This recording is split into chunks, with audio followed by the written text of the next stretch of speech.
ज्ञानदेव तुकाराम. नमो परमहंस स्वादितचरणकमलचिन्मकरंदाय भक्तजनमानस निवासाय श्रीरामचंद्राय वागीशार्यस्य वदने लक्ष्मीर्यस्य च वक्षसि यस्यास्ते हृदये संवित्तं रसमहंदये समचरणसरोजं सान्द्रनीलाम्बुदर्भं जगन्निहितपाणिं मण्डनं मण्डनानां तरुणतुलसीमालां कन्धरं कन्यनेत्रं हृदयकमलहासं विठ्ठलं चिन्तयामि. ॐ श्रीविभूषितकरां नवनीरदाभात् पीताम्बरादरुणबिम्बफलाधरोष्ठात् पूर्णेन्दुसुन्दरमुखादरविन्दनेत्रात् कृष्णात् परं किमपि तत्त्वमहं न जाने. रामो राजमनः विजयते रामं रमेशं भजे.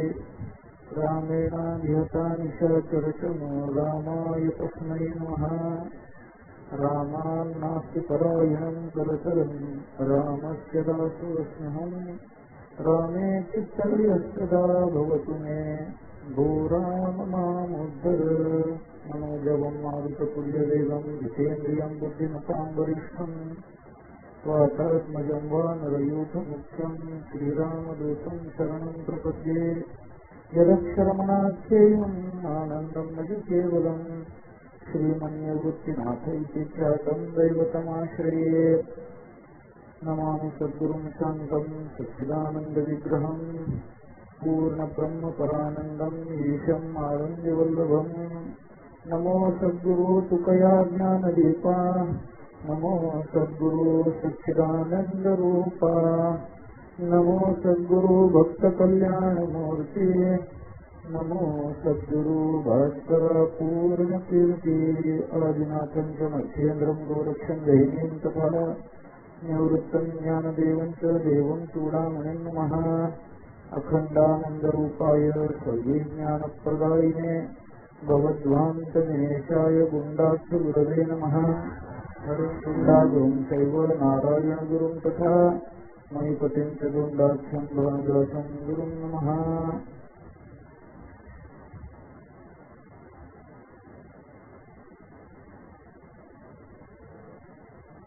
भगवान श्री रामचंद्रांच्या अतिशय दैदिप्यमान अशा कथेचा आपण विचार करतो आहोत. रामचंद्र प्रभूंच्या या कथेतून आपल्याला काय प्राप्त होणार आहे याचा विचार आपण केला पाहिजे. रामचंद्र प्रभूंची ही कथा आपल्याला नेमकं काय देते थोडासा बारकाईने विचार केला तर लक्षात येतं की आपल्या जीवनाच्या उन्नयनाकरता आपल्याला जे जे काही आवश्यक आहे ते सगळं ही रामकथा देते. माणसाचं जीवन माणसाचं म्हणून ज्या वेळेला आपल्याला प्राप्त होतं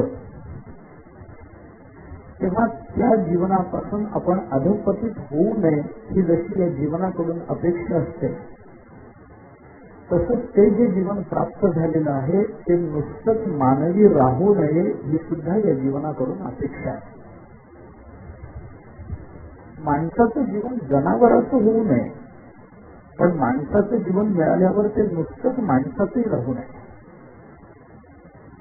त्याच्यापासून कुठेतरी आपलं उन्नयन व्हावं, आपण थोडं पुढे जावं, आपण पुढे सरकावं.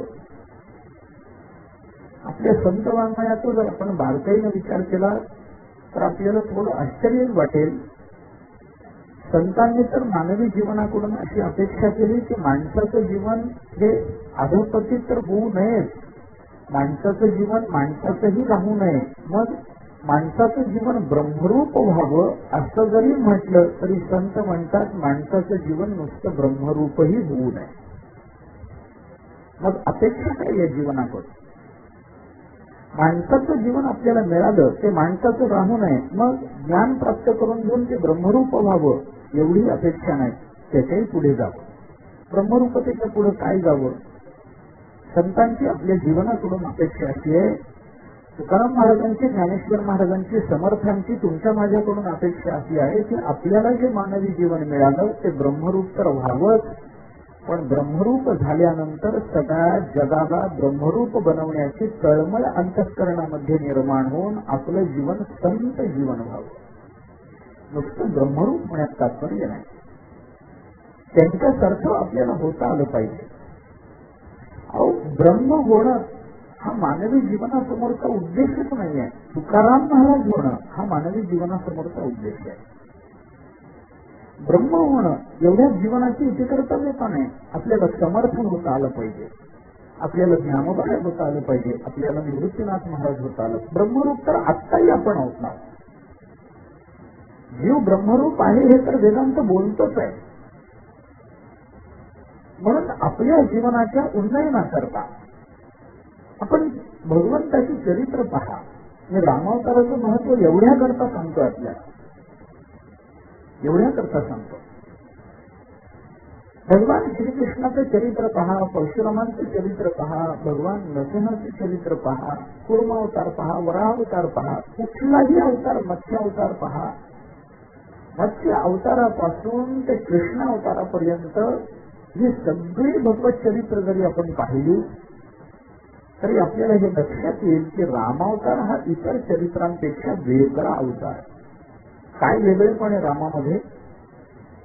हेच वेगळेपण आहे की इतर भगवंताचे इतर सगळे अवतार हे भगवत अवतार म्हणूनच डोळ्यासमोर आले, पण रामचंद्र प्रभूंचा अवतार हा केवळ भगवत अवतार न होता तो आपल्याला संतांचा अवतार याही रूपाने डोळ्यासमोर आला. रामचंद्र प्रभूंच्या जीवनामध्ये भगवत तत्व, अरे ते परमात्माच आहे, परब्रह्मच आहे, मनुष्य रूपामध्ये अवताराला आलं. भगवान श्रीकृष्ण सुद्धा मनुष्य रूपातल्या अवतारासारखेच दिसले जगाला. परंतु भगवान, मला तुलना करायची नाही आहे, दोन चरित्राची तुलना नाही करायची मला, पण त्याचं वैलक्षण्य सांगायचं, वेगळेपण कुठे दिसतं ते पहा. भगवान श्रीकृष्ण हे मनुष्य रूपात आले, पण जिथे जिथं त्यांना विरोध झाला तिथं तिथं त्यांनी तो विरोध मोडून काढण्याकरता विरोध करणाऱ्यालाच नष्ट केलं. रामचंद्र प्रभूंनी केलं, पण कसं केलं? रावणाला, कंसाला जेव्हा भगवान श्रीकृष्णाने मारलं त्यावेळेला कंसाची आधी भेट नाही आहे. कंसाला काही त्यांनी सांगितलं नाहीये, असं कर, असं करू नको, तू असं का केलं. पण रामचंद्र प्रभू असं करत नाहीत, त्यांनी रावणाला पहिल्यांदा समजावून सांगितलं हे करणं बरोबर नाही. आणि समजावूनही जेव्हा माणसं ऐकत नाहीत, कुठल्या साम दाम दंड भेदाचा कोणताच उपयोग मानवी चित्तावर त्या जीवनावर होत नाही, त्यावेळेला ते जीवन समष्टी कल्याणासाठी घातक ठरतं. म्हणून ते व्यक्तिगत जीवन संपवावं लागतं. याच्याकरता म्हणून रावणाला मारण्यात आलं. भगवंताचा अवतार, त्या दृष्टीने आपण भागवताचे चिंतन केलं तर आपल्याला हे लक्षात येईल. हे लक्षात येईल ते कशाकरता बोलतो? रामचंद्र प्रभूंचं जीवन मानवी उन्नयनाकरता ज्या ज्या गुणांची आवश्यकता आहे त्या त्या गुणांचं दान करणारं जीवन आहे. ते गुण आपल्या डोळ्यासमोर अधोरेखित करणारं जीवन आहे. काय नाही त्या जीवनामध्ये. म्हणून तुम्ही पहा, रामचरित मानसामध्ये गोस्वामी तुलसीदासजीने रामकथेचा विचार करत असताना ते म्हणतात, माझी रामकथा हे मानस आहे, एक सरोवर आहे. आणि सरोवर म्हटलं, बांधीव सरोवर म्हटलं की त्याला काही घाट येतात. तशा माझ्या सरोवराला 4 घाट आहे. या 4 घाटावर, या मानसाच्या 4 घाटावरती 4 वेगळ्या रामकथा चालू आहे. त्याच्यातला पहिला जो घाट आहे त्या घाटावर वक्ते आहेत भगवान शंकर आणि त्यांची श्रोता आहे पार्वती माता. एका घाटावर ही कथा चालू आहे. दुसऱ्या घाटावरचे वक्ते आहेत महर्षी याज्ञवल्क्य आणि त्यांचे श्रोते भारद्वाज. ही कथा एका घाटावर चालू आहे. तिसऱ्या घाटावरती भगवंताचे भक्त काकभूषणी हे वक्ते आणि पक्षीराज गरुड हे त्यांचे श्रोते. तिसऱ्या घाटावर ही कथा चालू आहे. आणि चौथ्या घाटावर अनन्य उपासक, रामचंद्र प्रभूंचे अनन्य असणारे उपासक गोस्वामी तुलसीदासजी वक्ते आणि तुमच्या माझ्यासारखा सामान्यातला सामान्य माणूस हा त्यांचा श्रोता आहे. 4 ठिकाणी 4 घाटावरती या 4 कथा चालू आहेत. याच्यातली भगवान शंकराने पार्वती मातेला सांगितलेली कथा, तशी रामायणाचं तसं जर चिंतन केलं तर अनेक पद्धतीचे रामायण आहे. नाथ महाराजांनी भावार्थ रामायणामध्ये किती पद्धतीचे रामायण आहेत याची एक यादीच दिली आपल्याला. त्या यादीमध्ये जी रामायणाची नावं जरी आपण वाचली तरी आपल्याला आश्चर्य वाटेल अशी रामकथा आहे ती.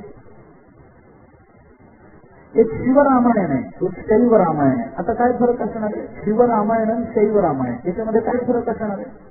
पण त्यांनी तो फरक केला. बरं, त्याच्यातल्या वक्त्या श्रोत्यातही काय बदल सांगावेत? शिवरामायणामध्ये भगवान शंकर हे वक्ते,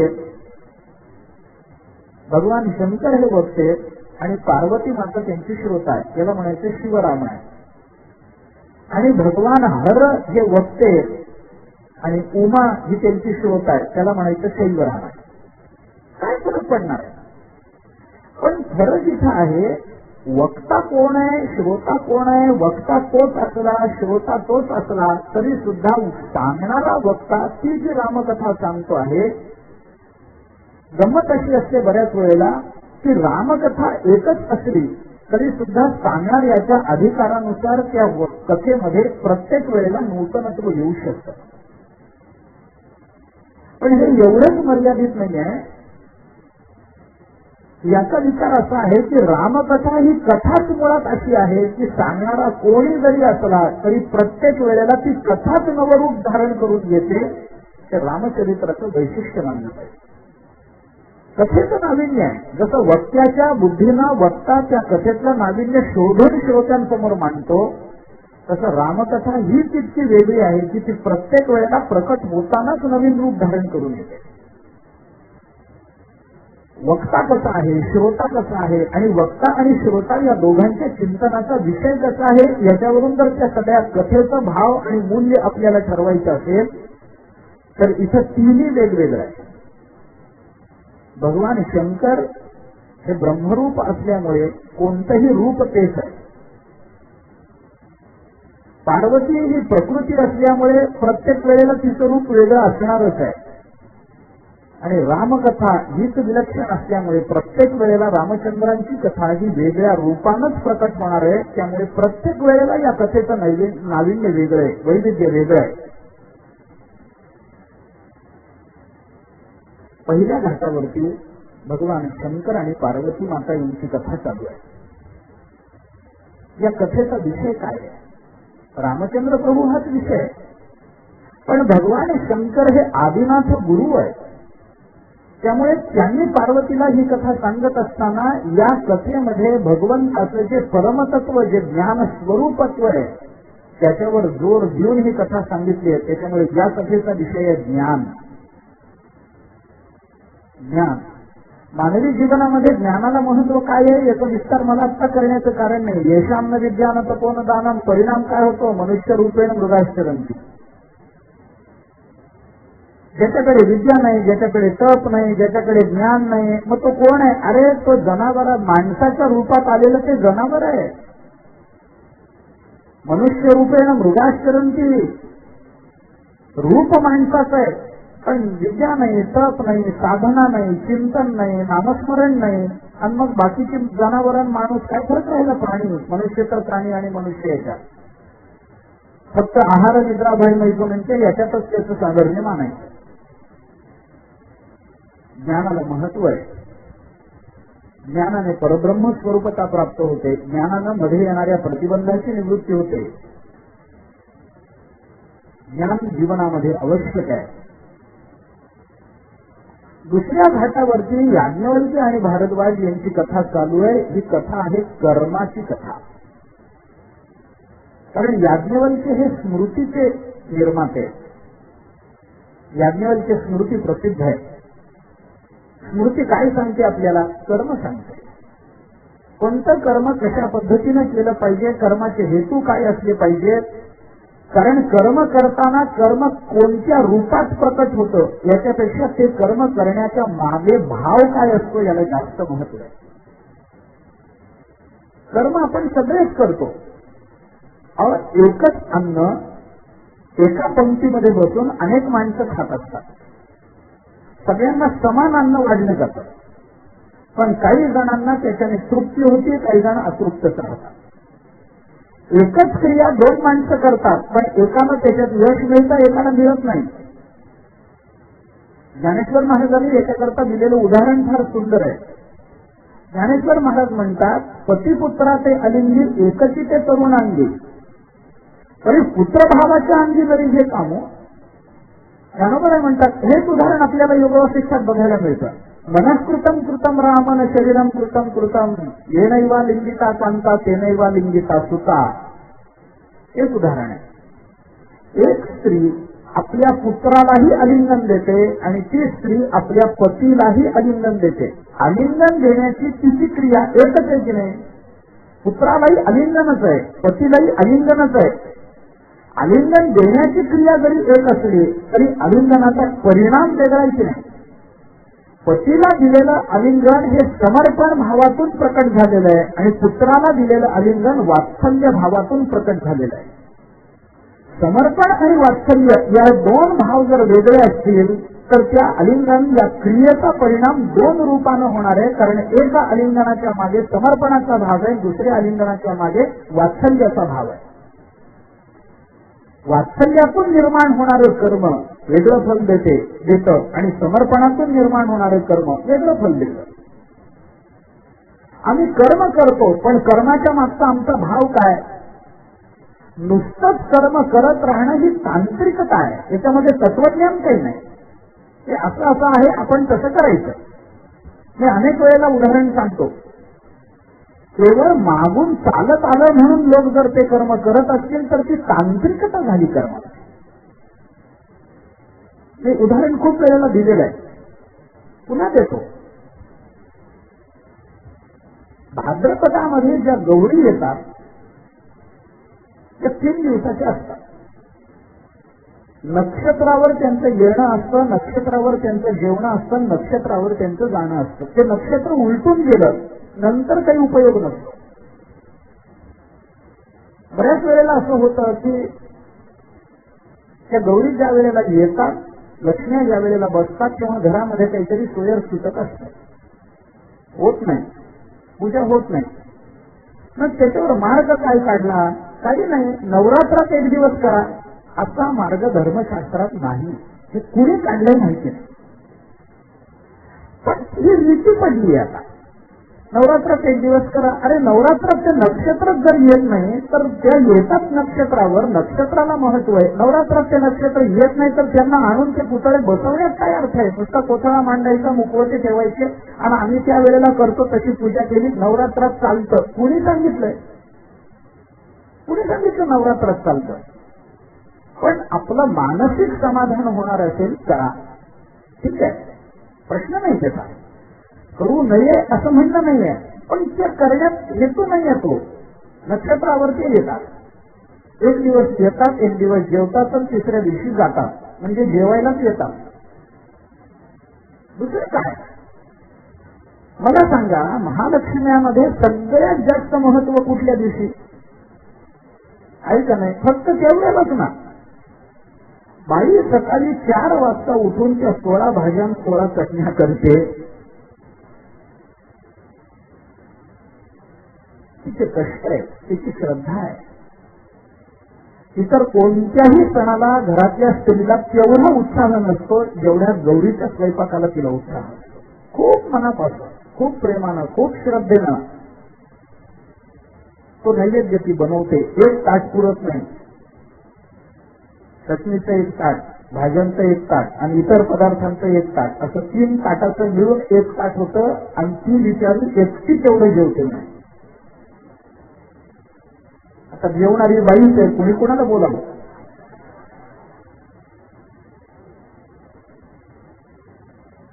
ठीक आहे, नैवेद्य आरती सगळं होतं. काय रूढी आहेत, काय परंपरा आहेत, कल्पना नाही. पण सगळं झाल्यानंतर त्या घरातली स्त्री गौरीला दाखवलेला नैवेद्य घरात कुणाला खाऊ देत नाही. काहीच कारण नाही, काहीच कारण नाही. सगळं चांगल्या तुपातलं राब राब राबून केलेलं का नाही खायचं? भगवंताला दाखवलेला प्रसाद का नाही सेवन करायचा? कुठल्या शास्त्रात सांगितलंय, कुठं सांगितलंय की गौरीला दाखवलेला नैवेद्य घरातल्या लोकांनी खायचा नसतो म्हणून? असं काही नाही. नैवेद्य दाखवणं झालं, आपण जेवायला बसलो, देवीच्या समोरचा नैवेद्य ताट जसंच्या तसं घेऊन बसा. काही पाप लागलं तर माझं नाव सांगा. कुणी सांगितलंय हे असं करू नये? काहीच शास्त्र नाही. मला बोलायचे काय ते पुढे. पण ती बाई तो नैवेद्य फेकून देते, शेवटी बुरशी येते म्हणून. ते घाण फंगस येतं त्याच्यावर टाकून देते ते सगळं, पण कुणाच्या तोंडात जाऊ देत नाही घरातल्या लोकांच्या. आणि तिला जर विचारलं असं का? भगवान श्रीकृष्णाला दाखवलेला नैवेद्य आपण सेवन करतो, रामाला दाखवलेला नैवेद्य आपण सेवन करतो, फक्त भगवान शंकराला दाखवलेला नैवेद्य सेवन करण्याचा अधिकार नाही. बाकी सगळ्यांचा नैवेद्य आपण सेवन करतो, तर आईचा नैवेद्य का नाही सेवन करायचा? ती आई आहे ना. त्या बाईला जर विचारलं की असं का, तर तिच्याकडे एकच उत्तर असतं, आमच्या सासूबाई असंच करत होत्या. संपूर्ण शास्त्र, सगळे शास्त्र तिथे येऊन थांबतात. आणि त्या जर तिची कर्मधर्म संयोगानं, तिच्या दुर्भाग्यानं सासू जिवंत, सद्भाग्यानं जर सासू जिवंतच असेल आणि त्या सासूला विचारलं का हो तुम्ही असं का तुमच्या सुनेला शिकवलं, हा नैवेद्य का खायचा नाही, तर ती सासू सांगते मला माहित नाही, आमच्या सासूबाई असंच करत होत्या. एवढंच उत्तर आहे. हे परंपरेनं चालत आलेलं कर्म आहे. हे कर्म जर आपण कर्माचा हेतू न ओळखता जसंच्या तसं पाळत राहिलो तर त्या कर्माची फक्त तांत्रिकता आहे. मानवी जीवनाला ज्ञान जसं महत्वाचं आहे, तसंच मानवी जीवनामध्ये अंतःकरण सिद्धी करता आणि कर्तृत्व सिद्धी करता कर्मही तेवढंच महत्वाचं मानलं गेलं. गतानुगतिको लोकान लोकः पारमार्थिका वालुकालिंग मात्रेण गतम्य ताम्रभाजनम. असं होतं. कर्माच्या मागे जर आपण आंधळेपणाने गेलो, म्हणून ज्ञानोबराय बोलतात कर्माचे डोळे ज्ञान ते निर्दोष व्हावे. कर्माला ज्ञानाचे डोळे असले पाहिजे.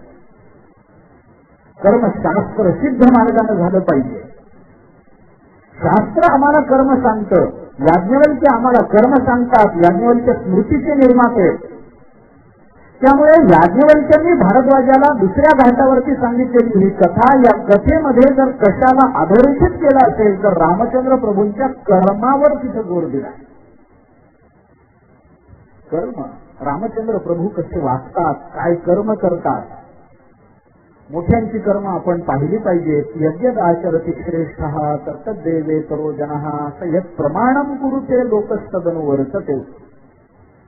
मोठ्यांनी केलेली कर्मच कालांतराने धर्म म्हणून सिद्ध होत असतात. ज्ञानोबरांनी म्हटलंय येथ वडील जे जे करीती तया नाम धर्मो ठेविती तेची येर अनुष्ठिती सामान्य सुख. वडील लोक जे जे करतात त्यालाच नंतर धर्म ठरवला जात असतो. असा असा धर्म का? कारण तुकाराम महाराज, ज्ञानेश्वर महाराज कसे वागले म्हणून तो धर्म.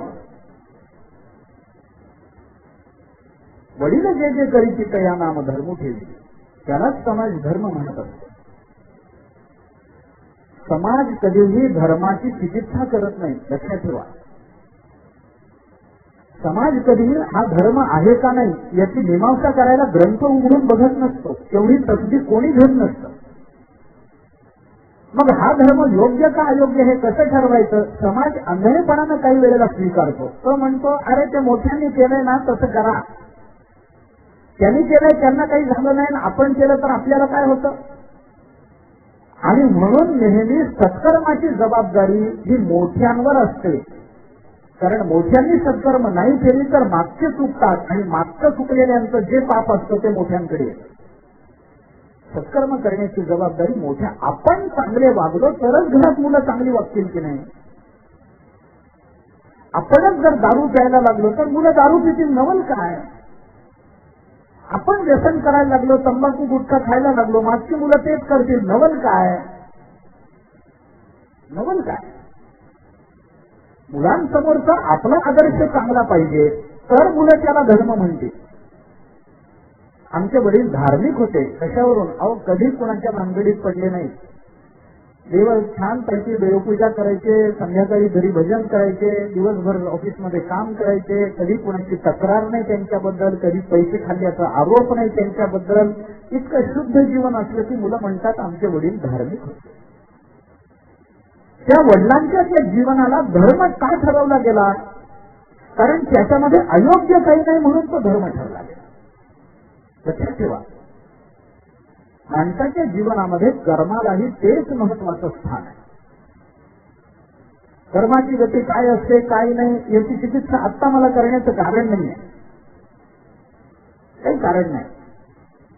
पण पहिल्या घाटावरती जी रामकथा चालू आहे ती ज्ञानपर चालू आहे. दुसऱ्या घाटावरती याज्ञवल्क्य आपल्या शिष्याला भारद्वाजांना जो उपदेश करतात ती कर्मपर चालू आहे. कर्म महत्वाचं आहे, ज्ञानासारखंच कर्म महत्वाचं आहे. तिसऱ्या घाटावरची जी कथा चालू आहे ती काकभूषुंडी आपल्या शिष्याला पक्षीराज गरुडाला जी रामकथा सांगताय ती रामकथा ही भक्तीपर चालू आहे. ज्ञान, कर्म आणि भक्ती मानवी जीवनाचे 3 आधार आहेत. गीता काय सांगते? ज्ञान, कर्म, भक्ती. वेद काय सांगतो? ज्ञान, कर्म, भक्ती. पुराण काय सांगतात? ज्ञान, कर्म, भक्ती. त्याच्या पलीकडे कोणी काही बोलत नाही. वेद 3 कांडामध्ये विभागला गेला. ही 3 कांड कोणती? एवं कांडत्रय रूपिणी श्रुतीचे हे कोडीसवाणी गीता पद्यरत्नांची लेणी आहे. ज्ञानोबराय बोलतात ना, गीता 3 कांडामध्ये विभागली गेली. पहिल्यांदा कर्मकांड आलं, ज्ञानकांड आलं, उपासनाकांड आलं. कर्मण्येवाधिकार असते मा फलेषु कदाचन, कर्मकांड सांगितलं. नंतर ज्ञानकांड आलं, राजविद्या राजमूल्य ज्ञानकांडात आलं. इति गुह्यतमं शास्त्रविद मुक्तम मयानग एतज्ञात यज्ञात्वा बुद्धिमान बुद्धिमान होतो तो. गुह्यतम असं हे शास्त्र. हे शास्त्र जो जाणतो बुद्धिमान होतो, कृतकृत्य होऊन जातो. कृतकृत्य असते भारत. कृतकृत्य करणारं ज्ञान नंतर सांगितलं आणि सगळं झाल्यानंतर मग सांगितलं सर्व धर्मान परित्यज्य माम एकम शरणं व्रज. भक्तिशास्त्र सांगितलं. गीता 3 कांडामध्ये विभागली गेली कारण वेद 3 कांडामध्ये विभागला गेला. कर्मकांड, ज्ञानकांड, उपासनाकांड. मानवी जीवनाला या 3च गोष्टी आवश्यक आहेत. कर्म, ज्ञान आणि भक्ती. भक्ती जर वजा केली कर्मज्ञान काही करू शकत नाही. कर्म वजा केलं भक्ती ज्ञान काही करू शकत नाही. ज्ञान जर वजा केलं कर्म आणि भक्ती काही करू शकत नाही. 3 गोष्टी लागतात. म्हणून 3 घाटावरती 3 कथा चालू आहे. भक्तीची जीवनामध्ये आवश्यकता काय? समर्पणाची जीवनामध्ये आवश्यकता काय?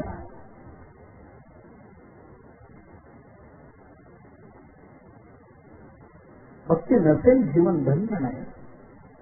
ज्ञानानं येणारा कोरडेपणा भक्ती घालवत असते. नुसतं ब्रह्ममाया ब्रह्ममाया ब्रह्ममाया याची किती चिकित्सा करा, शेवटी कधीतरी बुद्धी थकून जाते. आणि सगळ्यात शेवटी माणूस एवढंच म्हणतो काही नाही हो, रामकृष्ण हरी सगळं बाहेर. सगळं तिथे येऊन थांबतं. कर्मामध्ये येणारा अभिमान भक्ती घालवते, ज्ञानामध्ये येणारा अभिमान भक्ती घालवते. कर्तृत्वाचा मद आला, मनुष्य कर्म बंधनात पडतो. भक्तीनं केलेलं कर्म माणसाला बंधनात टाकत नाही. भक्ती जीवनामध्ये आवश्यक आहे. ती भक्ती काय आहे, कशी आहे, भक्तीच्या व्याख्या काय, अनन्यता कशी मानायची भक्तीमध्ये, याचा पुष्कळ विचार आहे. मधुसूदन सरस्वतींनी भक्ती रसायनाच्या सुरुवातीला भक्तीची एक सर्वांग सुंदर व्याख्या केली. मधुसूदन सरस्वती म्हणतात, द्रुतस्य भगवत धर्मात धारावाहिकतांगता सर्वेशे मनसो वृत्ती भक्तिरित्य विधीयते. काही कारणानं आमच्या अंतःकरणाला द्रवरूपता प्राप्त होते आणि वितळलेलं द्रवरूप झालेलं अंतःकरण भगवत चरणाकडे प्रवाहित होणं याला भक्ती म्हणतात.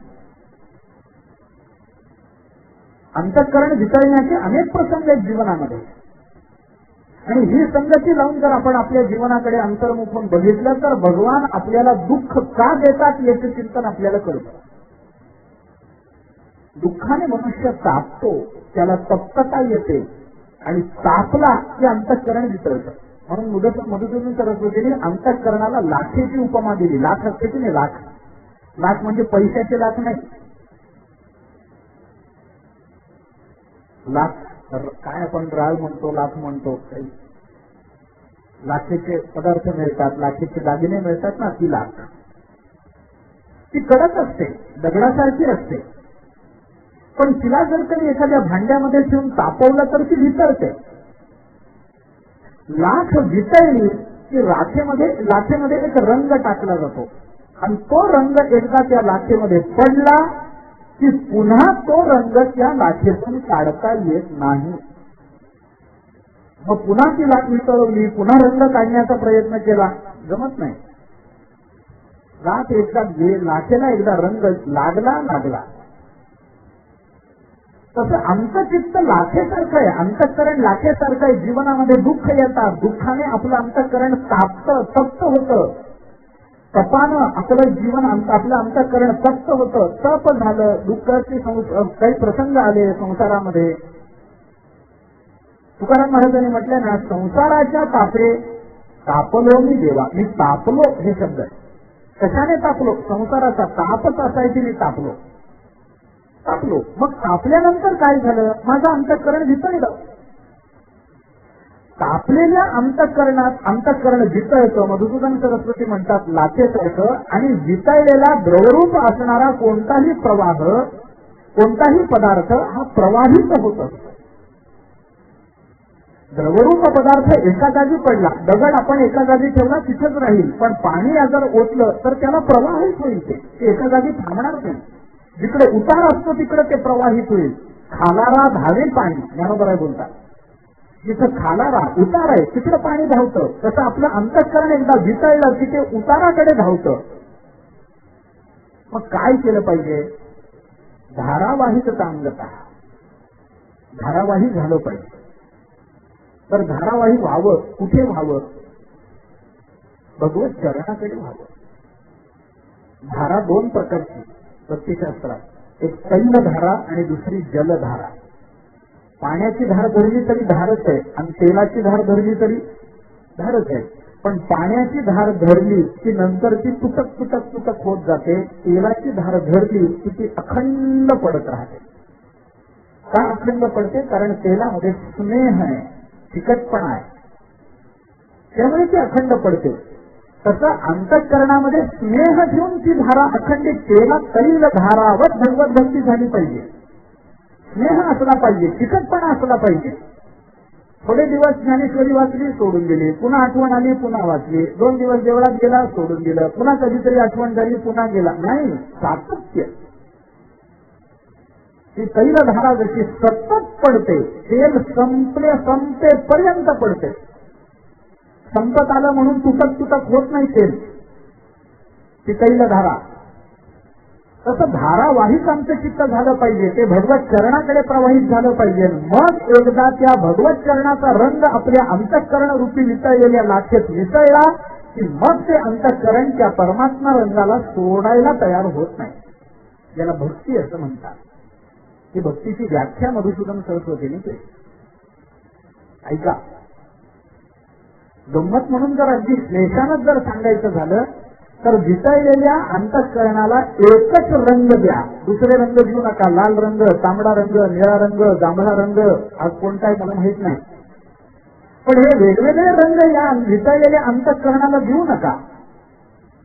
शरीराला काय रंग द्यायचा आहे तो प्रश्न वेगळा, पण वितळलेल्या अंतःकरणाला एकच रंग दिला तर ती भक्ती ठरते. कोणता रंग द्यायला पाहिजे? त्या रंगाचं नाव आहे पांडुरंग. बस संपलं. एवढा एक रंग दिला चित्ताला, मग ते चित्त त्या रंगाला सोडून पुढे इकडे तिकडे जाणार नाही. मग ते चित्त परत येणार नाही, परत माघारी येत नाही, परत माघारी येण्याचं काम नाही. आता कोठे धावे मन, तुझे चरण देखील या, भाग गेला अशीन गेला, अवघा झाला आनंद. भक्ती आहे. तिसऱ्या घाटावर ही कथा चालू आहे आणि चौथ्या घाटावरती स्वतः गोस्वामी तुलसीदासजी बसलेले आहेत आणि तुमच्या माझ्यासारख्या सामान्य जीवाचा अथांग सागर समोर श्रोत्र रूपानं बसलेला आहे. गोस्वामीजी ती कथा सांगतात. ही कथा कशावर सांगतात, काय आधारानं बोलतात? पहिल्या घाटावर ज्ञानकथा चालू आहे, दुसऱ्या घाटावर कर्मकथा चालू आहे, तिसऱ्या घाटावरती भक्तिकथा चालू आहे आणि या मानसाच्या चौथ्या घाटावरती गोस्वामीजींनी केलेले चिंतन आहे, मी माझ्या मनाचं बोलत नाहीये. आणि चौथ्या घाटावरती गोस्वामीची कथा करतायत. ती कथा आहे ती शरणागतीची कथा आहे, फक्त शरणागती. सामान्य मनुष्य तेवढंच करू शकतो. ज्ञान प्राप्त करून घेण्याकरता आम्ही असमर्थ आहोत, कर्माची गती करून घेण्याकरता आम्ही असमर्थ आहोत. अरे भक्ती करण्याकरता आम्हाला सर्वस्वाचा त्याग करावा लागतो, आम्ही असमर्थ आहोत. तुकाराम महाराजांनी भक्तीचं चिंतन करताना म्हटलं, अरे ही भक्ती म्हणजे काय आहे? भक्ती म्हणजे नुसतं असं नाही, सर्वस्वासी मुक्तावे, हे तुकाराम महाराजांचे शब्द आहे. भक्ती म्हणजे काय? सर्वस्वासी. कुणाला मुक्ता येतं? कोण तयार होतो? देवाने जर आपल्याला असं सांगितलं की घर दार बायको मुलं संपत्ती शेत बैल नांगर गाड्या घोडे सगळं सोडा तर मी तुम्हाला भेटेन. लोक म्हणतील तू भेटायचं राहू दे, आधी हे महत्वाचं आहे, तू कधी भेटशील पुन्हा. सोडायला कोणी तयार होत नाही. सर्वस्वासी मुकावे, आम्ही असमर्थ आहोत. भक्ती म्हणजे काय आम्हाला कळतं काय? काही कळत नाही. भक्ती आम्ही करत नाही, आम्ही जे करतो त्याला आम्ही भक्ती म्हणतो. मी देवपूजा करतो म्हणजे ती भक्ती आहे, मी असं करतो म्हणजे ती भक्ती आहे. भक्ती केली पाहिजे, आपण करतो त्याला भक्ती नाही म्हटलं पाहिजे. ज्ञानोबराय तुकोबारांनी भक्ती सांगितली ना. तर ती भक्ती सोपी आहे का? भक्ती तो कठीण. सुरावरील पोळी निवडे तो बरी विरळा शूर. मग आमची भक्ती कशी आहे? तुकोबाराय म्हणतात, जेथे पाहे तेथे देशीचा पर्वत, पायाविण भिंत कातडी. अरे सगळा देशीचा पर्वत आहे. भिंत बांधायची असेल, घर बांधायचं असेल तर आधी पाया खणला पाहिजे ना. नुसत्या जमिनीवर आम्ही भिंती उभ्या केल्या तर धक्का दिला तर पडून जातील. आमच्या सगळ्यांची भक्ती कशी आहे? तुकोबाराय म्हणतात, आम्ही भक्ती करतो म्हणजे काय? त्याला पायाच नाही, जमिनीवर उभ्या केलेल्या भिंती आहेत. असं काय थोडंसं काही झालं की भक्ती आमची पडली. काहीतरी प्राप्त व्हावं म्हणून देवाला नवस बोलणं ही भक्ती आहे काय? अरे हा व्यवहार झाला. मी तुला हे देतो, तू मला ते दे. व्यवहार झाला. एक भक्तीचा संबंध आला कुठे? मग काही एखादा उपासना करतो, मला अमुक व्हावं, माझं काम व्हावं, काम नाही झालं की तो जगाला सांगतो या देवात काही सामर्थ्य नाही हो, काही नाही, मी एवढं सगळं केलं त्यांनी फलच दिलं नाही. पायाविण भिंत कातडीची पडली. भक्ती कशी नाही, वाटते तेवढी सोपी नाही. भक्तीच्या ज्या व्याख्या तुकाराम महाराजांनी केल्या त्या पहा आपण. किती व्याख्या तुकाराम महाराजांनी केल्या.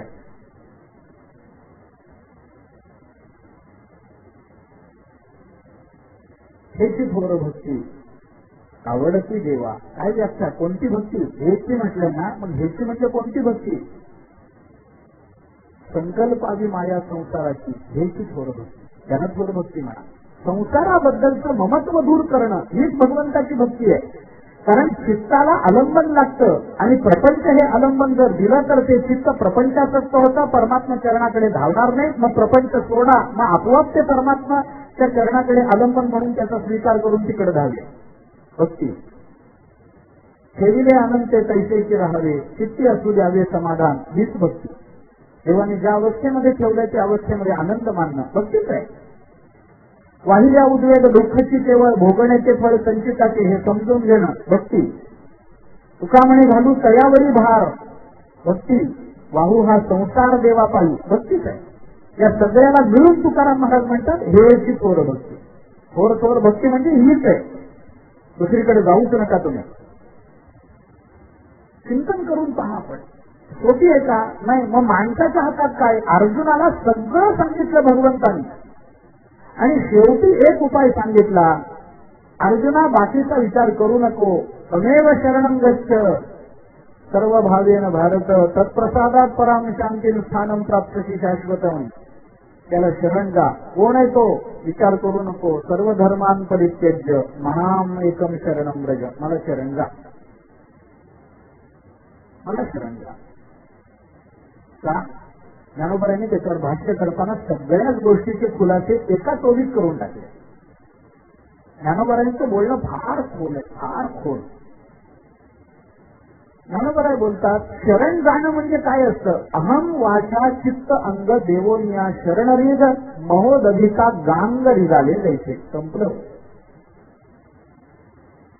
नदीनं असं ठरवलं की आपल्याला समुद्र व्हायचं. खूप फुगली, बाहेर आली, गावाची गावं गिळंकृत केली. समुद्र होईल काय? होईल? होणार नाही. गावाच्या गावं त्यांनी गिळंकृत केली. लोकांना त्रास वाटायला लागला त्याचा. अरे काय नदी तट सोडून गावामध्ये आली, पूर आला, आम्हाला जेवण मिळत नाही, वाहून गेली माणसं, असं झालं, नुकसान झालं, घर पडलं, जनावरं वाहून गेली, शेतात काही उत्पन्न आलं नाही, किती त्रास. तरी नदीनं ठरवलं नाही मला समुद्र व्हायचंच आहे. मग हे गाव गिळंकृत करू नये, मला कोणी समुद्र म्हणत नाही ना, अजून 10 गावं गिळंकृत करा. पुराची परिस्थिती जेव्हा आपण बघतो त्यावेळेला गावागावात सगळीकडे पाणी दिसतं, पण आपण म्हणतो नदीला पूर आला एवढं पाणी दिसलं म्हणून नदीला कोणी समुद्र म्हणत नसतं. नदी वाढली गोष्ट खरी, पण तिला समुद्र म्हणत नाही. मग नदीनं ठरवलं आपल्याला समुद्र व्हायचंय, गावाच्या गावं नदीनं गिळंकृत केली तरी तिला कोणी समुद्र म्हणेना. शेवटी काय करावं असा विचार आला आणि त्या नदीनं संतांना प्रार्थना केली की मला समुद्र व्हायचंय, मी काय करू? संतांनी तिला सांगितलं तुला समुद्र व्हायचंय ना, एक काम कर, समुद्राला शरण जा, तू समुद्र होईल.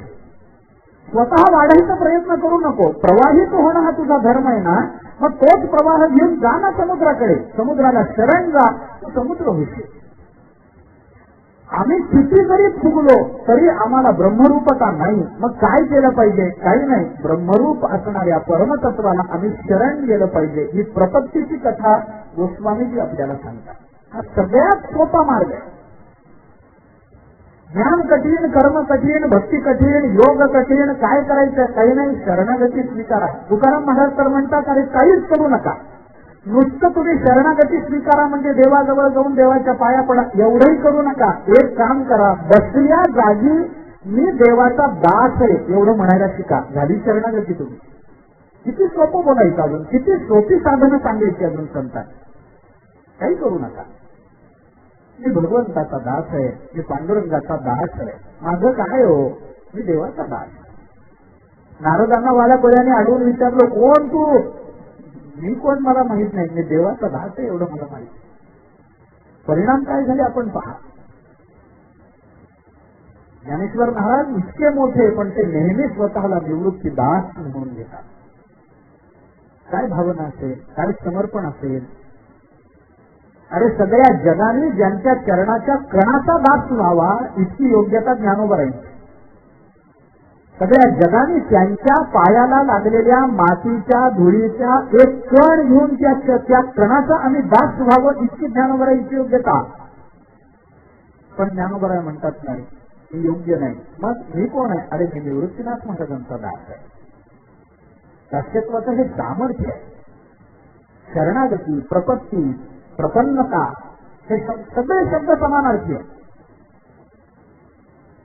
मनोजवम मारुत तुल्य वेगम जितेंद्रियम बुद्धिमतां वरिष्ठम वातात्मजम वा नरयूत मुख्यम श्रीरामदूतम शरणम प्रपद्ये. शरणम श्रीकृष्ण शरणम मम. श्रीरामदूतम शरणम, हे सगळे शरणागती. आणि ही शरणागतीची, समर्पणाची, स्वतःवरचा अधिकार काढून घेण्याची ही कथा गोस्वामीजी सगळ्या जगाला सांगतात. एखाद्या वेळेला ज्ञानही होईल, एखाद्या वेळेला कर्मही प्राप्त होईल, एखाद्या वेळेला भक्ती होईल आपली आमच्याकडून थोडीफार. पण गोस्वामीजी सांगतात या शरणागतीमध्ये ज्ञान, कर्म आणि भक्ती या तिन्हीचा समन्वय होतो. नुसतं ज्ञान आमच्या जीवनाची धन्यता करणार नाही, त्याला कर्माची जोड द्यावी लागेल. नुसतं कर्म आणि ज्ञान आमच्या जीवनाची धन्यता करणार नाही, त्याला भक्तीची जोड द्यावी लागेल.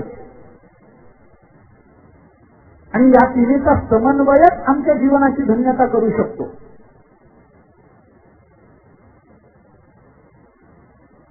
म्हणून ज्ञानेश्वर महाराजांनी समन्वयाची भूमिका घेतली. जगद्गुरु शंकराचार्याने गीता भाष्यात समन्वयाची भूमिका घेतली. समन्वय महत्वाचा. 4 घाटावरती 4 मी कशा करता सांगत होतो, मुद्दा असा चालला होता की रामकथा आपल्याला काय देते, रामकथेतून आपल्याला काय घ्यायचंय. आपल्या जीवनाच्या उन्नयनाकरता ज्या ज्या गोष्टी अंततोगत्वा महत्वाच्या आहेत त्या सगळ्या गोष्टी रामकथा आपल्याला देते. रामकथा म्हणून महत्वाची, रामकथेचा विचार म्हणून महत्वाचा.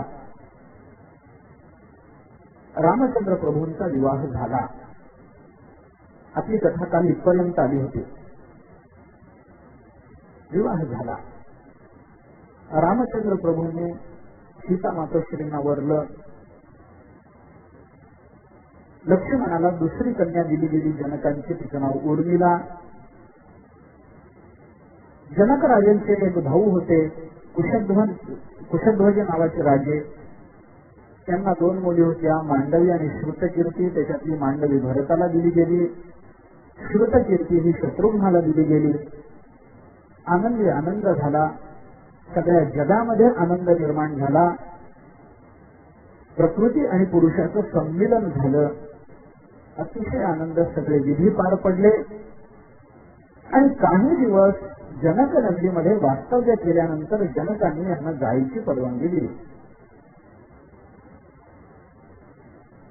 काही ठिकाणी वर्णन असं आहे की लग्नानंतर लग्नामध्ये असं झालं, जेव्हा रामचंद्र प्रभूंनी धनुर्भंग केला त्यावेळेला दशरथाला माहिती नाही.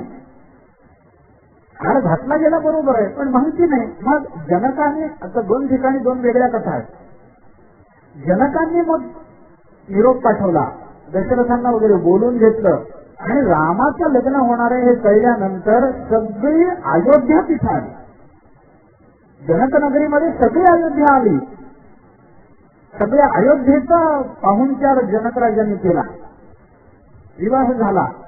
आणि वर्णन असं आहे की विवाह झाल्यानंतर जनकराजांनी सगळ्या अयोध्या नगरीला 6 महिने ठेवून घेतलं. म्हणजे कशा करता ठेवून घेतलं असेल देव जाणे.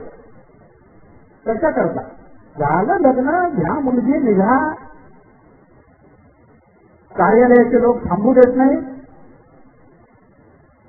आम्हाला त्रास होतो, आम्हाला पुढची कामं लक्षात येतात, सुधारतात. चला बाबा तुम्ही निघा लवकर. जनकराजाने असं केलं नाही, थांबवून घेतलं. किती दिवस थांबणार. सगळं मार्गाला लागलं आणि विश्वामित्रांनी जनकराजांची परवानगी घेतली सगळ्यात पहिल्यांदा. वाल्मिकी रामायण हे सांगतं, विश्वामित्रांनी सगळ्यात पहिल्यांदा परवानगी घेतली. विश्वामित्रांनी जनकाला सांगितलं, जनका, प्रभू कृपेनं, प्रभू प्रेरणेनं मला जेवढं काम करणं योग्य होतं तेवढं काम माझं झालंय. आता मला इथं थांबण्याचं काही कारण नाही, स्वारस्य नाही. झालं काम, झालं. मोठी माणसं कामाशिवाय येत नाहीत आणि काम झाल्यावर थांबत नाही. विनाकारण येऊन बसणारा माणूस मोठा नसतो. उगीच येऊन बसला, रोज येऊन बसला, काही काम नाही, धाम नाही, आपला वेळ घ्यायला लागला, काही उपयोग नाही. मोठी माणसं विनाकारण येत नाही. तुकोबाराय विनाकारण इथं आले नाही. आम्ही वैकुंठवासी आलो या कारणाकरता आम्ही आलो. आम्ही ठरवून आलेलो.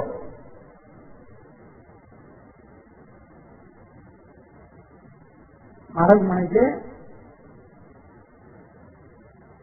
काही माणसं आल्या येतात आणि काही ठरवतच नाही. काही जण आल्यानंतर ठरवतात आणि काही जण ठरवून येतात. 3 विकल्प करायचे महाराज. काही लोक जन्माला येतात आणि जन्माला आले म्हणून मरतात. त्यांच्या मरणाला कारण काय, का मेला, काही नाही, जन्माला आला होता म्हणून, एवढंच कारण, बाकी काही नाही. जन्माला आला मेला, विचार करू नका. काही लोक जन्माला आल्यानंतर ठरवतात की आपल्याला काय करायचंय. बरोबर, हे करू, इंजिनियर होऊ, डॉक्टर होऊ, हे करू, ते करू, व्यवसाय उभा करू, नोकरी करू, उद्योगधंदा करू, हे करू, सगळं ठरवतात. पण जन्माला आल्यानंतर काही वेळेला दुसऱ्याचं बघून, काही वेळेला स्वतःच्या प्रेरणातून काही होतं, ठरवतात.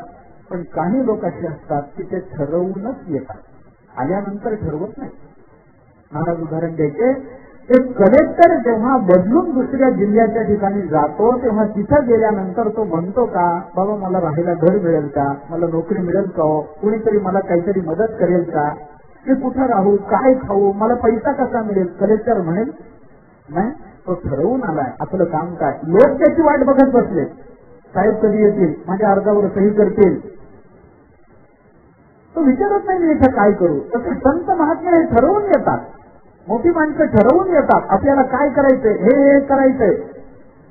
विचारत बसत नाहीत मी काय करू, माझं कसं होईल, माझं पोट भरेल का. नाही नाही, ते ठरवून आलेले असतात. आम्ही वैकुंठवासी आलो याची कारण, या कारणाची नाही, याची कारणाची, याच कारणाकरता आम्ही आलोय. हे काम आम्हाला करायचंय, हे काम झालं की संपलं. ज्ञानोबा राय अजूनही समाधीमध्ये संजीवन रूपात आहेत की नाही, आहेत की नाही. आळंदीला गेलो तर ज्ञानोबारायांच्या अस्तित्वाच्या जाणीवा आपल्या समृद्ध होतात की नाही, होतात. ज्ञानोबा आहेत अशी भावना होते की नाही, होते. आणि अनेक महात्म्यांना ज्ञानोबारायांच्या अस्तित्वाचा अनुभव आहे, आजही आहे. समाधीमध्ये ज्ञानोबा जसेच्या तसे बसलेले, तसेच बसलेले. ज्ञानदेवी घेतले दान, हृदयी धरून या ध्यान, समाधी बैसला निर्वाण, कथा कीर्तन करीतो. बैसला, अजूनही बैसलेला, कथा कीर्तन चालू आहे त्यांचं.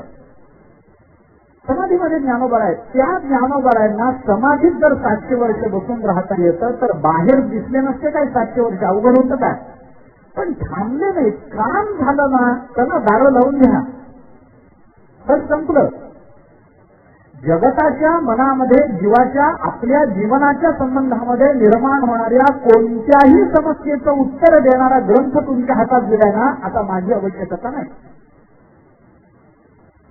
मानवी बुद्धी, मानवी मन, मानवी शरीर, मानवी कर्म, मानवी ज्ञान, या सगळ्या संबंधांना ज्या ज्या शंका उपस्थित होण्याची शक्यता आहे त्या सर्व शक्यता डोळ्यासमोर ठेवून ज्ञानोबारायांनी त्याची सगळी उत्तरं एका ज्ञानेश्वरीमध्ये दिली. ज्ञानोबाराय म्हणतात हा ग्रंथ तुमच्याकरता. तुकोबारायांचं काम झालं, तुकोबाराय निघून गेले. नामदेवरायांचं काम झालं, नामदेवराय सकुटुंब निघून गेले, समाधीमध्ये गेले. नाथ महाराजांचं काम झालं, नाथ महाराज निघून गेले. हे काम झालंय पण अजून थांबतो थोड्या वेळ. मोठी माणसं असं करत नाहीत. काम झालं, कामानंतर जर आपण थांबायला लागलो तर आपली किंमत कमी होते, लक्षात ठेवा. कामानंतर तिथं आपलं महत्व कमी होऊन जातं. काम संपलं. काम संपल्यावर जेवढ्या लवकर आपण तिथून बाहेर पडू तेवढं आपलं महत्व वाढतं. काम संपलं तरी राहिला. एखादा असे असतात काही लोक आपल्याकडे लग्नाला येतात, लग्न होतं, सगळं होतं, तरी हे तिथंच. ते लग्न झालेल्या जोडच्याला मुलं होतात तरी हे इथंच. अरे किती दिवस असतं ते? दिवसभर थांबला, 2 दिवस थांबला, ठीक आहे. विश्वामित्रांनी जनकाला सांगितलं,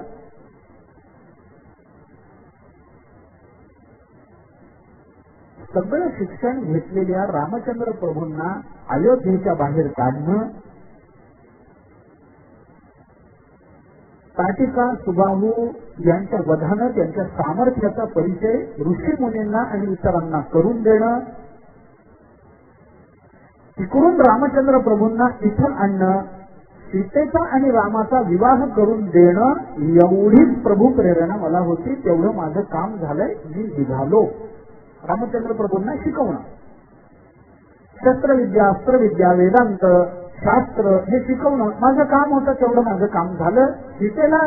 सीतेचा त्यांचा विवाह झाला. माझं काम झालं. मी निघालो.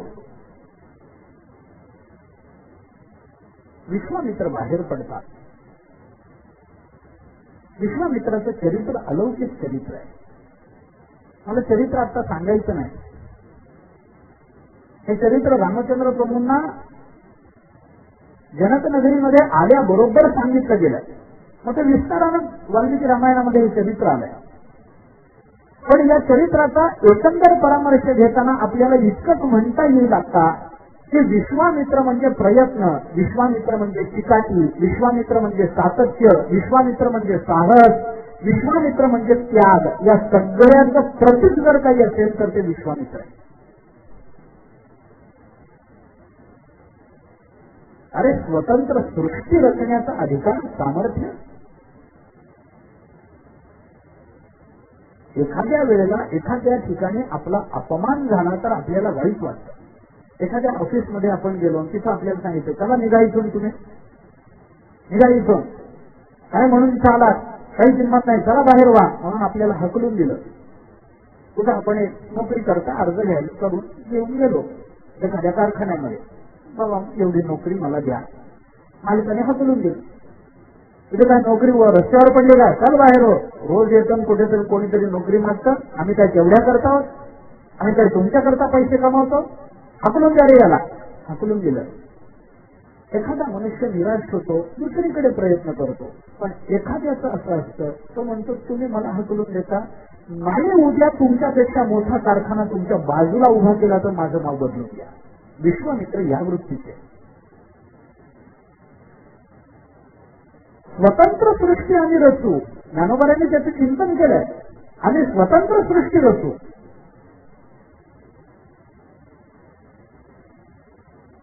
इंद्राला सुद्धा नाकारता आलं नाही विश्वामित्रांचं सामर्थ्य. त्यांच्या अंतःकरणामध्ये ही प्रेरणा निर्माण झाली ती वसिष्ठांमुळे. विश्वामित्र हे राजे 10,000 आपल्या सैनिकांना बरोबर घेऊन मार्गक्रमण करत असताना वसिष्ठांच्या आश्रमामध्ये त्यांचा मुक्काम झाला. दहा 10,000 सैनिक बरोबर त्यांच्या जेवणाखाण्याचं काय करायचं. राज्यशास्त्राच्या नियमाप्रमाणे आपल्या सैनिकांचं भोजन हे सैनिकांनी स्वतःने वागवायचं, ती राजाची जबाबदारी आहे. छत्रपती शिवाजी महाराजांनी आपल्या सेनापतींना पाठवलेली पत्र आपण पहा. गावावर आपल्या सैनिकांचा भार नाही पडला पाहिजे. आपलं शिजवून खा, गावाला का म्हणून त्रास. विश्वामित्रांनी सांगितलं आमच्या सैनिकांची चिंता करण्याचं कारण नाही. वसिष्ठ म्हणाले नाही, तुम्हीच चिंता करू नका, माझ्याकडे सगळी व्यवस्था आहे. म्हणजे 10,000 सैनिकांना म्हणे 10 का 1,00,000 सैनिक येऊ द्या, मी पोट भरतो तुमचं, तेवढं सामर्थ्य आहे. कसं भरणार. वसिष्ठांकडे कामधेनू होती, नंदिनी होती, वाटेल ते मिळत होतं. वसिष्ठांनी तिला प्रार्थना केली, अतिशय सुग्रास असं भोजन सगळ्यांना दिलं गेलं. विश्वामित्रांना आनंद वाटला, आश्चर्य वाटलं आणि त्यांच्या मनात असा विचार आला की अरण्यामध्ये एक झोपडी बांधून राहणाऱ्या वसिष्ठांना या कामधेनूचा काय उपयोग आहे.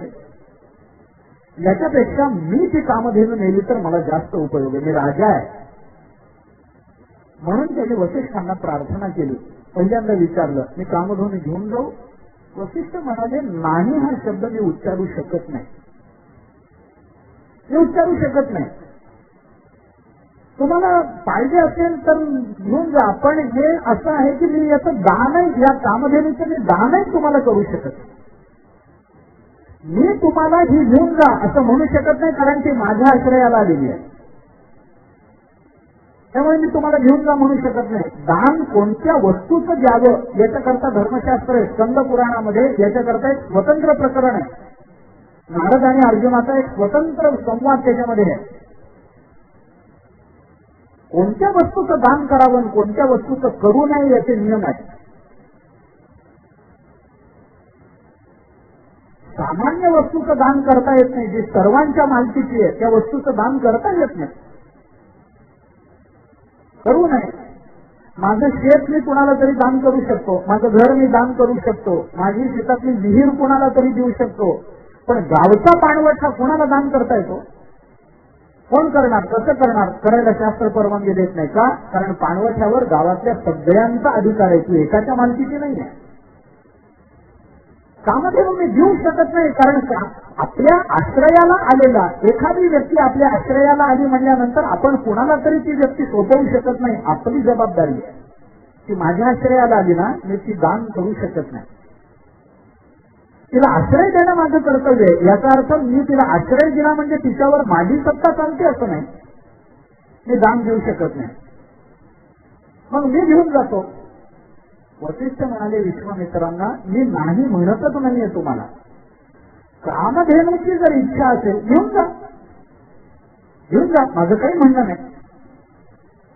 त्या विश्वामित्रांना वाटलं कामधेनू म्हणजे गाय आहे, तिला न्यायला काय, मागून हाकललं, थोडंसं काही मारलं की पुढे चालायला लागेल. म्हणून कामधेनूला त्याने पुढे नेण्याचा प्रयत्न केला. कामधेनू काही जागेवरून हलेना, कारण ती विनाकारण वसिष्ठांकडे आली नव्हती. तिलाही माहिती होतं कुणाकडे जाण्याची इच्छा नाही. शेवटी विश्वामित्रांनी आपल्या सैनिकांना सांगितलं, मागून काही सैनिक ढकलायला लागले, पुढून काही सैनिकांनी तिच्या गळ्यात दाव बांधून ओढायचा प्रयत्न केला. ती कामधेनू इतकी रागावली की तिने एक असा निश्वास टाकला आणि तिच्या निश्वासातून हजारो सिद्ध सैनिक तयार झाले आणि त्या सैनिकांनी विश्वामित्राच्या सैनिकांचा पराभव केला. विश्वामित्र रागावले. त्यांच्या मनामध्ये गैरसमज निर्माण झाला की वसिष्ठांनी मला कामधेनू दिली नाही, उलट माझ्या सैनिकांना मारलं. आणि विश्वामित्र आणि वसिष्ठांच्या वैराची खेळणी इथं पडली. वसिष्ठांच्या अंतःकरणात वैर नाही, विश्वामित्रांच्या अंतःकरणात वैर. मग त्या त्रिशंकूने यज्ञ करण्याचा विचार केला. वसिष्ठांनी त्याला नाही म्हणून सांगितलं. त्याला नाही म्हटल्याबरोबर विश्वामित्रांनी सांगितलं आपण करू. ते नाही म्हणतात ना, मग आपण करू. विरोधाकरता विरोध. विरोध हा तत्वाचा असावा, व्यक्तीचा नसावा.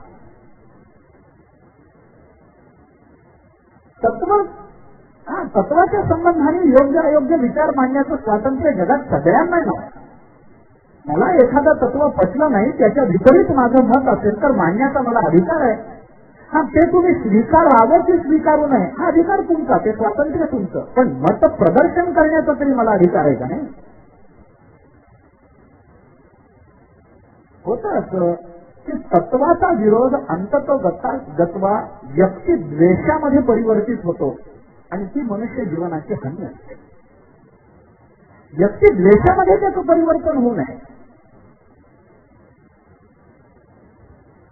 मग विरोध करायचा. व्यक्तीच्या संबंधाने विरोध सुरू झाला की मग ती व्यक्ती चांगली वागली तरी विरोध, ती व्यक्ती दिसली तरी विरोध. मग त्यांनी जे केलं त्याचे विरोधी करायचं. त्रिशंकूला वसिष्ठांनी सांगितलं, मी तुझं काम करून देणार नाही. तो विश्वामित्रांकडे गेला. विश्वामित्रांनी विचारलं, कोण नाही म्हणतं? वसिष्ठ. मग मी करतो. व्यक्तिद्वेष निर्माण झाला. पण पुष्कळ सामर्थ्य त्या विश्वामित्रांनी गाजवलं, सगळं झालं. पण वसिष्ठांच्या बद्दल अंतःकरणातला किंतु गेला नाही.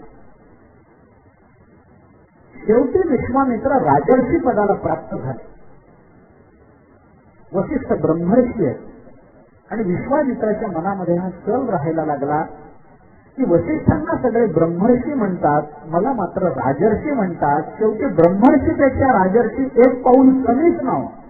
अजूनही मनाचं समाधान होईना. त्याची चौकशी केल्यावर कळलं की जोपर्यंत या जगतामध्ये वसिष्ठ आहेत तोपर्यंत तुम्हाला कोणी ब्रह्मर्षी म्हणणार नाही. आणि मग अंतःकरणातल्या द्वेष भावनेने इतकं व्यापक रूप धारण केलं, त्या वैराने इतकं व्यापक रूप धारण केलं की विश्वामित्रांनी ठरवलं की वसिष्ठ असेपर्यंत जर आपल्याला ब्रह्मर्षी कोणी म्हणणार नसेल तर वसिष्ठांना संपवलं पाहिजे, त्यांना मारलं पाहिजे. वसिष्ठांना मारण्याकरता एक दिवस त्यांनी निवडला, पौर्णिमेची रात्र. वसिष्ठांचा आश्रम विश्वामित्रांनी ठरवलं की मध्यरात्री जाऊ. वसिष्ठ झोपले असतील तर त्यांच्या डोक्यात दगड घालू, त्यांना मारून टाकू, म्हणजे मग आपल्याला जग ब्रह्मर्षी म्हणेल. म्हणून मोठा दगड हातामध्ये घेऊन विश्वामित्र वसिष्ठांच्या आश्रमात गेले. बघतात तर आश्रमाच्या अतिशय सुबक आश्रमाच्या अंगणामध्ये रात्रीच्या वेळेला वसिष्ठ आणि त्यांची पत्नी अरुंधती हे दोघे बोलत बसले होते. रात्रीची वेळ, पौर्णिमेची रात्र, पूर्ण चंद्र आकाशामध्ये, आकाश सगळं चांदण्याने गच्च भरलेलं. पूर्वीचं आकाशात चांदण्या दिसत होत्या. पूर्वी रात्री अंगणात गेलं की भरलेलं आकाश दिसायचं. आता अंगणच राहिलं नाही आणि ज्यांनी त्यांनी आकाशही वाटून घेतलं. पिठूर चांदणं पडलेलं, लख चांदणं पडलेलं, शुद्ध पांढरा प्रकाश चंद्राचा चांदण्यांचा सगळीकडे पसरलेला. सगळ्या आकाशाकडे बघितलं की ते चांदण्यांनी लखलखलेलं दिसायचं. अशा त्या शांत मंद अशा प्रकाशामध्ये वसिष्ठ आणि अरुंधती हे दोघे बोलत होते. विश्वामित्र दगड घेऊन गेले. डोक्यात दगड घालावा म्हणून मागे उभे राहिले लपून. त्या दोघांचा संवाद कानावर पडला. अरुंधती वसिष्ठांना असं म्हणत होते, अहो काय सुंदर चांदणं पडलंय पाहणार, काय निसर्गाची किमया आहे, काय भगवंताची कृपा आहे. एक चांदणी एकासारखी नाही. चंद्र किती लोभस आहे, चंद्र किती सुंदर दिसतो. पूर्ण चंद्राचं सौंदर्य वेगळंच असतं काहीतरी. प्रकाश किती सुंदर पडला पहा, किती आल्हाद वाटतो, किती शांतता वाटते या प्रकाशामध्ये. किती सुंदर चांदणं पडले ना. हे अरुंधतीनं म्हटलं. वसिष्ठ हसले आणि वसिष्ठ म्हणाले, अरुंधती चांदण खूप सुंदर आहे, पण विश्वामित्राच्या तपस्वी इतकं सुंदर नाही. विश्वामित्र मागे उभं राहून हे ऐकतात. आपण ज्यांच्याबद्दल इतका द्वेष अंतःकरणामध्ये बाळगला तो महात्मा असं म्हणतोय की विश्वामित्राच्या तपा इतकं जगात सुंदर काही नाही. आपल्याबद्दल किती आत्मीय भाव या महात्म्याच्या अंतःकरणात. हातातला दगड गळून पडला. चूक झाली, मोठं पातक झालं. निर्वैर असणाऱ्या महात्म्याबद्दल आपल्या अंतःकरणामध्ये इतका द्वेष आपण ठेवला. अरे भगवान कृपा करतील कशी आपल्यावर. जो महात्मा भगवतप्रिय आहे, भगवंताला ज्याच्या दर्शनाने समाधान वाटावं असे वसिष्ठ आहेत, आणि त्यांच्याबद्दल आपण अंतःकरणामध्ये द्वेष भावना ठेवली. बरं झालं नाही, चांगलं नाही. अंतःकरण बदललं, विचार बदलले, दगड टाकून दिला, धावत गेले आणि वसिष्ठांच्या चरणावरती साष्टांग नमस्कार घातला, दंडवत घातला. अचानक विश्वामित्र अंधारातून आले, पायावर पडले. वसिष्ठांनी बघितलं, अरे अरे अरे म्हणेपर्यंत त्यांनी दंडवत घातला, चरणावर मस्तक टेकवलं. आणि चरणावर मस्तक टेकवल्या बरोबर वसिष्ठ मुनी म्हणाले, या ब्रह्मर्षी. आणि मग विश्वामित्रांना कळलं की आपलं ब्रह्मर्षी पण कशात अडकलं होतं. बहुतेकांचं असंच असतं, आपलं सामर्थ्य आपल्याला कळत नाही. आणि मग विश्वामित्र आणि वसिष्ठ यांच्यामध्ये मैत्र निर्माण झालं आणि या दोघांनी मिळून रामचरित्र घडवलं. विश्वामित्रांनी जनकाची अनुज्ञा घेतली.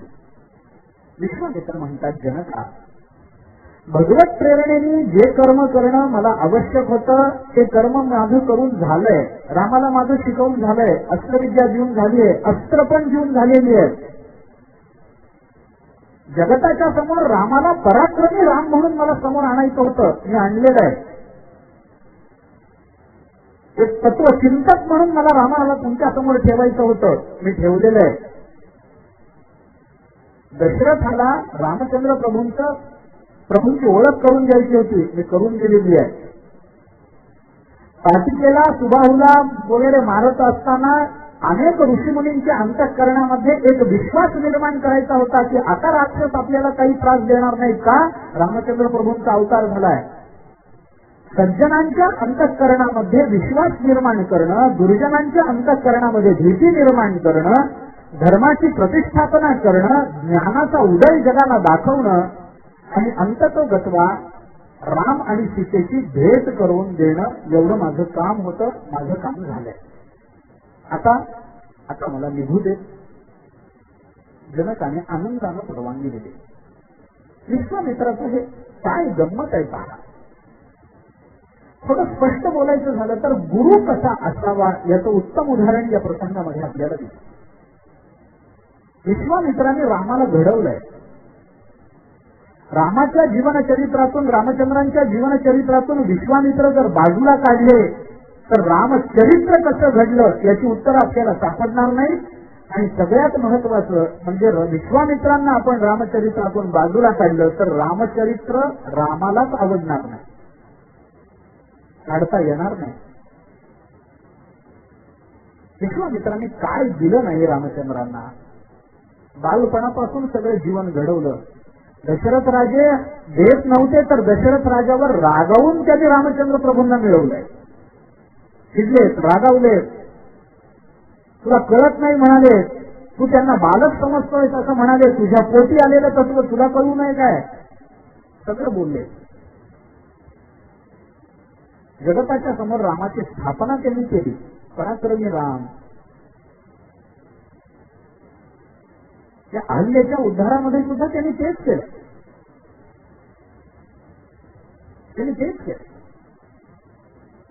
काल आपण नुसता उल्लेख करून आलो, पण आपण विचार करून पहा. अहल्येची जी कथा आम्ही वाचतो तशी ती नाहीये.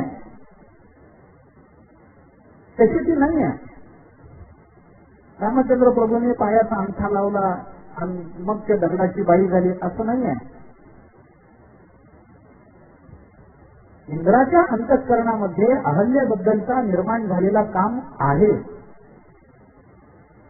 पण वाल्मिकी रामायण म्हणतं या प्रकरणामध्ये फक्त इंद्राचा दोष आहे असं नाही, अहल्येचाही तेवढाच दोष आहे.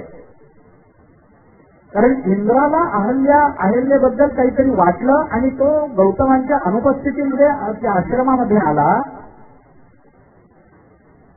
वाल्मिकी रामायण म्हणतं अहल्येने इंद्राला ओळखून इंद्राचं स्वागत केलंय. मग ज्या अर्थी गौतमांच्या अनुपस्थितीमध्ये काममोहीतून आलेल्या इंद्राचं स्वागत इंद्र ओळखून जर अहल्या करत असेल तर वाल्मिकी रामायण म्हणतं अहल्येच्या अंतःकरणातही इंद्राबद्दल तीच कामभावना होती. म्हणून जर अहल्येचा दोष नसता तर तिला गौतमांनी शाप दिला नसता. इंद्र आला, अहल्येने स्वागत केलं आणि नंतर अहल्येने आता गौतम येतील या भीतीनं इंद्राला जायला सांगितलं. जाताना नेमके गौतम ऋषी आले, त्यांनी ते बघितलं, इंद्राला शाप दिला. इंद्र निघून गेले. तुझ्या शरीराला 1000 भग पडतील म्हणून सांगितलं. इंद्र निघून गेल्यानंतर मग अहल्येला त्यांनी शाप दिला. अहल्या घाबरली. महाभारताने असं म्हटलंय की स्त्री आणि पुरुष यांच्यामध्ये जर व्यभिचार घडत असेल आणि त्याच्यामध्ये जरी स्त्री आणि पुरुष या दोघांचाही समान भाग असेल तरी धर्मशास्त्राच्या महाभारताच्या नियमानुसार अहल्याच्या स्त्रीला दोष देऊ नये असं महाभारत बोलतं. दोष द्यायचा तर पुरुषांना द्यावा. का द्यावा याची मीमांसा आत्ता मला करायची नाहीये, चिकित्सा मला करायची नाहीये. याची काही कारण आहे. स्त्रीला का दोष देऊ नये, पुरुषांना का द्यावा याची काही कारण आहे, पण आता मला ती सांगायची नाही. सगळं सांगून टाकलं तर पुढची कथा कधी करू. सगळं सांगू नये. वक्तृत्वाचा नियम आहे, आपल्याकडे काहीतरी शिल्लक ठेवावं. झालं. पण अहल्या समोर आली, तिचाही दोष म्हणून रागावले. ती थरथर कापली, क्षमा मागितली. त्यांनी सांगितलं चूक झाली, गुन्हा झाला, शिक्षा भोगली पाहिजे. मग तू या आश्रमामध्ये दगड होऊन पडशील. इथे कोणी येणार नाही, तुला कोणी किंमत देणार नाही, तुला कोणी भेटायला येणार नाही. आता दगड होऊन पडशील याचा अर्थ ती दगड होऊन पडली का, तर दगड होऊन पडशील म्हणजे दगडासारखी होऊन पडशील. लक्षणेने अर्थ करावा लागतो. लक्षणेने अर्थ करावा लागतो. कारण का? विचार करा. एखाद्या वेळेला अगदी लक्षणेचीच उदाहरणं द्यायची झाली तर शास्त्रामध्ये त्याचा विचार येतो. सिंह देवदत्त हे उदाहरण शास्त्रात येतं. देवदत्त सिंह आहे म्हणजे काय? लगेच तुम्ही त्याचं शेपूट बघायला त्याच्या मागे जाणार काय? लगेच तुम्ही त्याची आयाळ तपासणार काय? लगेच तुम्ही त्याला 4 पाय आहेत का बघणार का? लगेच तो मांसाहारी असं तुम्ही म्हणणार का? नाही नाही. देवदत्त सिंह आहे म्हणजे सिंहासारखा शूर आहे एवढंच म्हणायचं. एवढंच म्हणायचं असतं.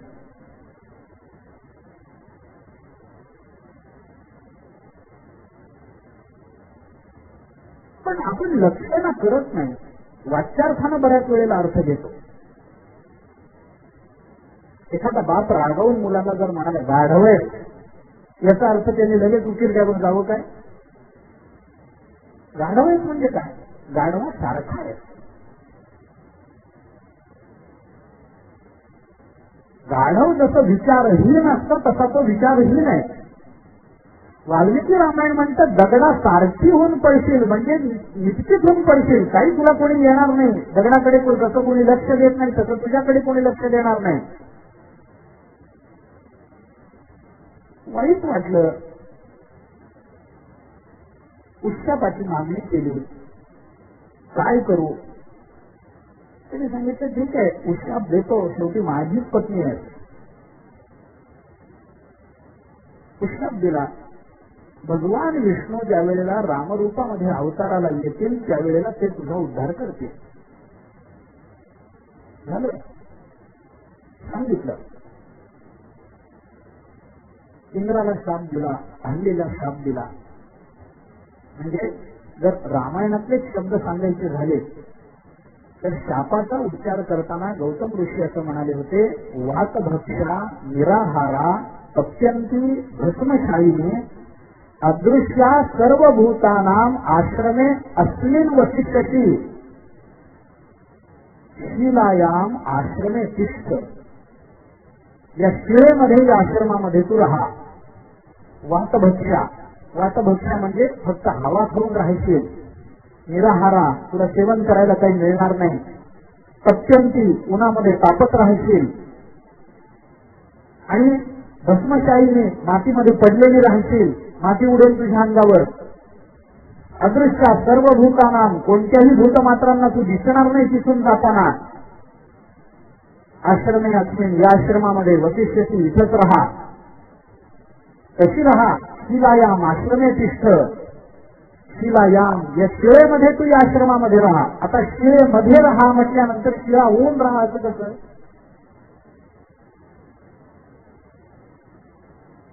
शिळेमध्ये राहिले. रामचंद्र प्रभू येतील तेव्हा मुक्त करतील सांगितलं. आता शापानं बद्ध निघून गेले रे. गौतम ऋषी निघून गेले. गौतम गेल्यामुळे त्यांचा आश्रम सगळा ओत पडला. विद्यार्थी सगळे सोडून गेले. त्या आश्रमामध्ये कुणाचं येणं जाणं नाही. आणि म्हणून काही टीकाकारांच्या मते तेव्हा तिला अहल्या त्या आश्रमाला अहल्याश्रम आश्रम नंतर पडलं नाव. अहल्या हल या शब्दाचा अर्थ आहे नांगर. जी जमीन नंतर नांगरलीच नाही तिला अहल्या असं म्हणायचं.